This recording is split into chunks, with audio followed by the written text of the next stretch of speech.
Hi friends, welcome to my channel Flavours of Bite. இன்றைக்கி நம்ம என்ன பார்க்க போகிறோன்னா, வீட்டிலே tomato sauce, chilli sauce, soya sauce எப்படி பண்ணலான்னு பார்க்கலாம். தேவையான பொருட்கள்: டொமேட்டோ 1/2 கிலோ, வெங்காயம் 1, பூண்டு 5 பல், சர்க்கரை 2 டீஸ்பூன், உப்பு தேவையான அளவு, வினிகர் 1 டீஸ்பூன் எடுத்துக்கோங்க. இது நம்ம வீட்டிலே செய்கிறதுனால ப்ரிசர்வேட்டிவ் இருக்காது, குழந்தைகளுக்கு ரொம்ப ஹெல்த்தியாக இருக்கும். தக்காளி, வெங்காயம், பூண்டு இந்த 3ஐயும் தண்ணி ஊற்றி வேக வச்சு நல்லா நம்ம மிக்ஸி ஜாரில் போட்டு அரைச்சி வடிகட்டி எடுத்து வச்சுக்கணும். கடாயில் நம்ம அரைச்சி வச்சுருக்க தக்காளி சாஸ் இருக்குல்ல, அதை ஊற்றிட்டு உப்பு, சர்க்கரை, வினிகர் சேர்த்து நல்லா கொதிக்க விடணும். நல்லா நமக்கு தெரியும் ஒரு டெக்ஸ்சர்.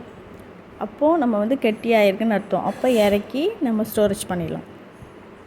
ரெண்டாவது சில்லி சாஸ். இதுக்கு தேவையான பொருட்கள்: சிகப்பு மிளகாய் காய்ந்தது 20, பூண்டு 4 பல், உப்பு தேவையான அளவு, சர்க்கரை 1 டீஸ்பூன், வினிகர் 2 டீஸ்பூன்.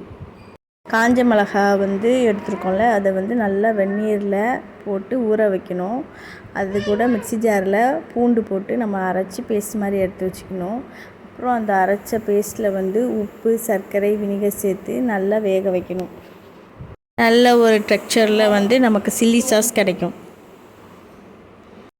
மூணாவது சோயா சாஸ். இதுக்கு தேவையான பொருட்கள்: காய்ந்த சோயா பீன்ஸ் 1/2 கப், தண்ணீர் 2 கப், உப்பு 2 டீஸ்பூன், வினிகர் 1 டீஸ்பூன், கருப்பு சீனி அல்லது கருப்பட்டி 1 டீஸ்பூன்.